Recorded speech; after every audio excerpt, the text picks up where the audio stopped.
começar a gravar e também chamar o Vitor Calil, pesquisador com foco em mobilidade urbana, pesquisador do SEBRAP, tem ajudado a Aliança há muito tempo também com os boletins, com outras pesquisas. Vitão, queria te agradecer muito por esse e tantos outros trabalhos, a nossa parceria de sempre. E Boa deixar tarde, o microfone contigo aí. Boa tarde, Guti. Eu que agradeço sempre. Como eu sempre falo, é uma delícia fazer esses trabalhos, porque para quem é pesquisador e adora dados, a Aliança Bike, ela sempre é um manancial, não só para a gente que busca dados, mas poder produzir dados junto com a Aliança também é muito bom, é sempre um prazer. Então, vamos lá, a gente está aqui com o tempo um pouquinho, acho que, avançado.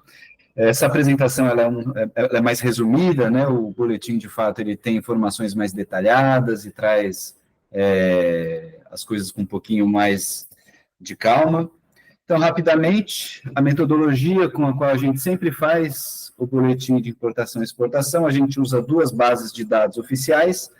A primeira é a ComExStat, que é fornecida pela Secretaria Especial de Comércio Exterior, e a segunda a gente faz a partir de alguns NCMs e tudo, e a segunda é a RAIS, que é a Relação Anual de Informações Sociais. A maior parte do boletim está na ComExStat, a RAIS é mais para a gente observar o setor de distribuição. E aí, um rápido adendo, a RAIS ela teve uma mudança na forma de registro entre 2021 e 2022, né? Só lembrando o boletim, os dados de importação e exportação são referentes ao ano de 2023, e os dados relativos à distribuição são de 2022, porque a RAIS ela vem de uma outra fonte, então ela tem uma temporalidade diferente no seu processo de condensação e aí disponibilização pelo governo. E entre 21 e 22 teve uma mudança metodológica na RAIS que afetou o registro tanto dos postos formais de trabalho quanto das empresas. Quando a gente olha especificamente o setor de distribuição de bicicleta, não parece ter sido um setor que foi tão afetado, porque os dados eles acompanham a tendência que eles vinham tendo. Então, aparentemente, esse não é um setor que foi afetado, mas, de qualquer forma, a gente precisa dar esse disclaimer só para garantir que a informação está completa. Então, vamos para os dados diretamente agora. Então, alguns dados gerais, né, do comércio exterior, da indústria de bicicletas e componentes, em dólares aqui, né, então, total de recursos envolvidos no comércio exterior de bicicletas e componentes, a gente vê uma queda entre 2022 e 2023, de 320 milhões de dólares para 250 milhões de dólares, e aí aproximadamente, né, e a gente vê que isso se dá em função principalmente da importação de componentes, né, é ali que a gente tem a maior queda, e é importante notar que a gente tem aumento nas outras chaves, né, importação de bicicleta, exportação de bicicleta, exportação de componentes, em valores de dólares, eles têm um aumento, mas a gente tem uma queda bastante significativa na importação de componentes. E aí a gente vai falar especificamente desses dados, né, de importação de componentes e suas partes e peças. Então, no ano de 2022, ele registrou uma movimentação próxima a 300 milhões, e no ano de 2023, essa movimentação em termos de importação, né, se reduziu para 220 milhões, né? Não está tão distante, está inclusive acima ainda do que era a série histórica antes da pandemia, né? A gente sempre faz algumas comparações com a pandemia e etc., porque a gente sabe que foi um período significativo. Em proporção de gasto com importação de componentes, os 10 estados que mais importaram foram Santa Catarina, o Espírito Santo e o Amazonas, né? A barrinha azul é 2023 e a barrinha amarela 2022, né? Em 2023 a gente tem em 2022, desculpa, a gente tem essa mesma proporção de importância, talvez com a inversão aqui do Amazonas e do Espírito Santo, mas o fato é que esses 3 estados, eles concentram os gastos com importação de componentes. E aí, uma série histórica com gastos com componentes por UF, né, as séries históricas dessas principais UFs: Amazonas, Santa Catarina, Espírito Santo e Roraima e Paraná também, que são uma das que mais importam componentes. E as quedas em cada uma delas, porque elas puxam, né, a queda para baixo. Então, Santa Catarina, 16%, né, uma queda de 16%, Amazonas, uma queda aí superior a 40%, o Espírito Santo, uma queda próxima a 20%, o Paraná, uma queda acima de 30%, e Roraima, aí uma quedinha pequena, daria para dizer aí uma estabilidade de 1%.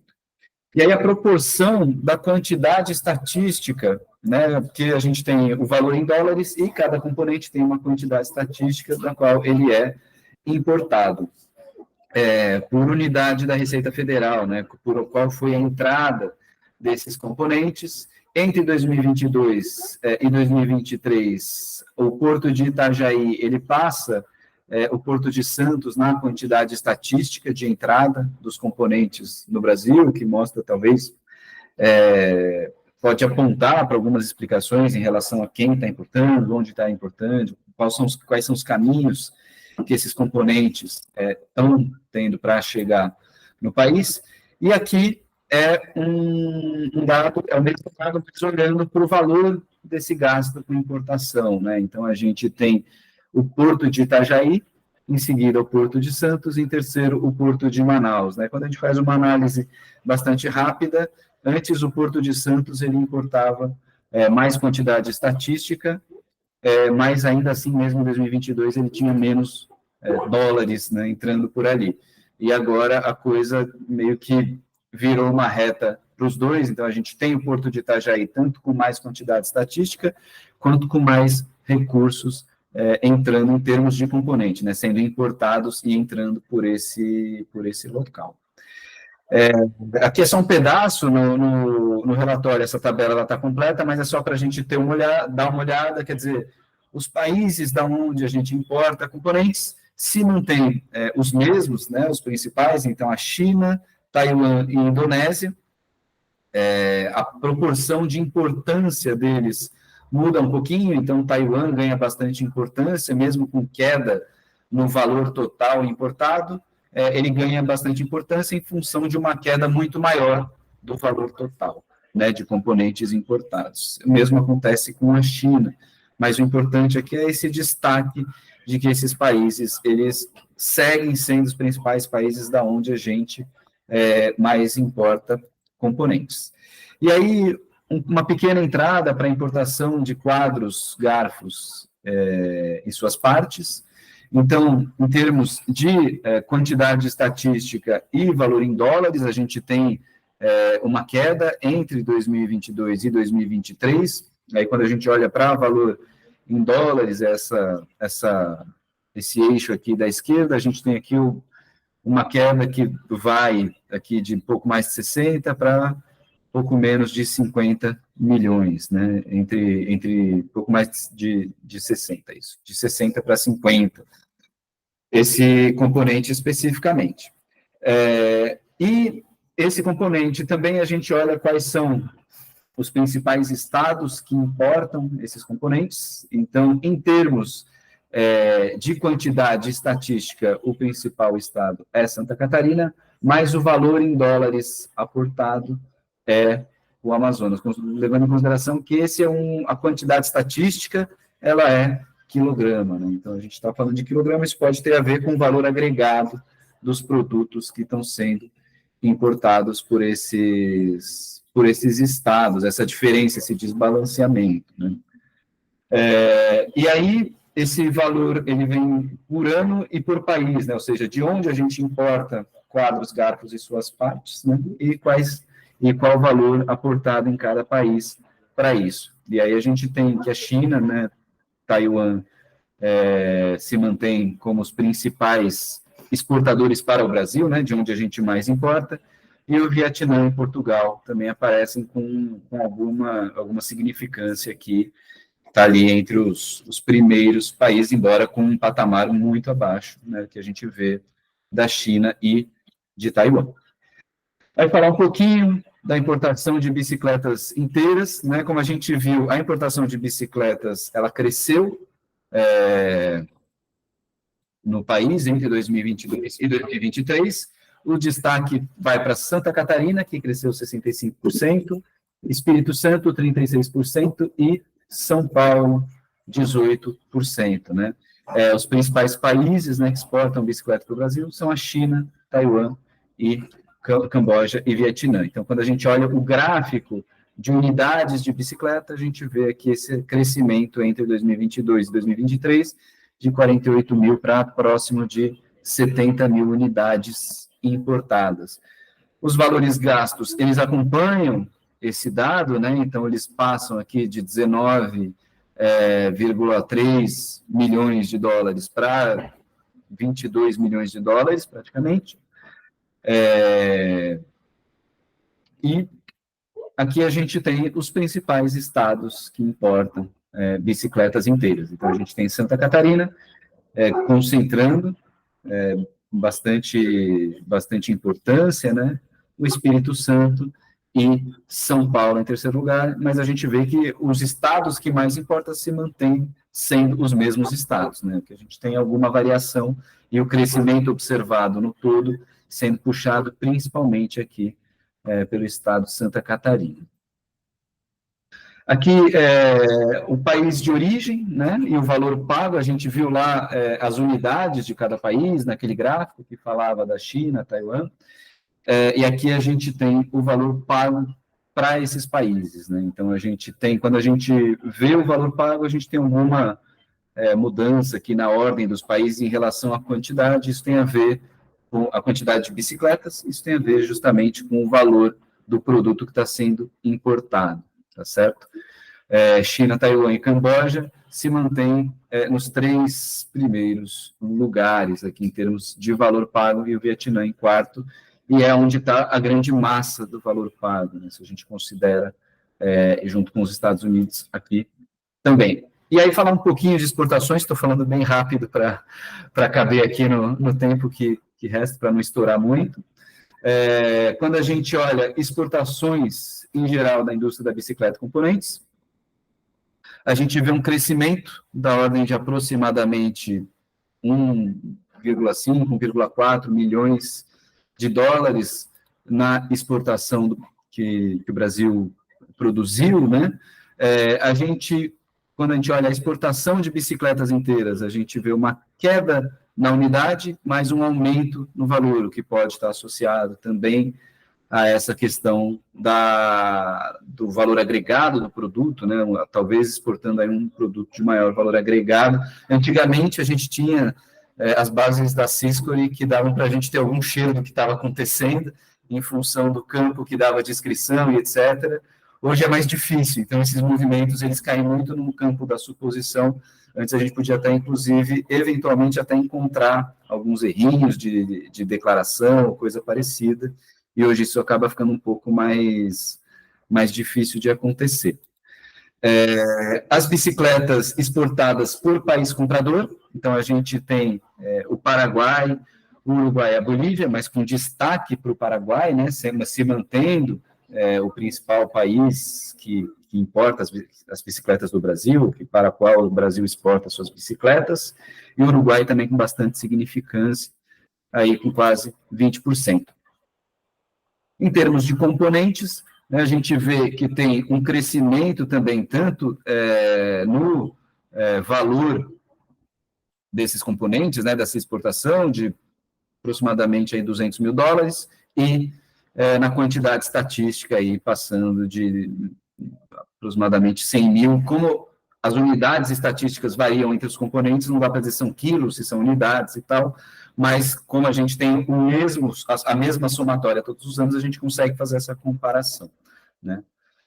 E tem também esse aumento aí de 150 unidades estatísticas, vamos dizer assim, 150 mil unidades estatísticas entre um ano e outro.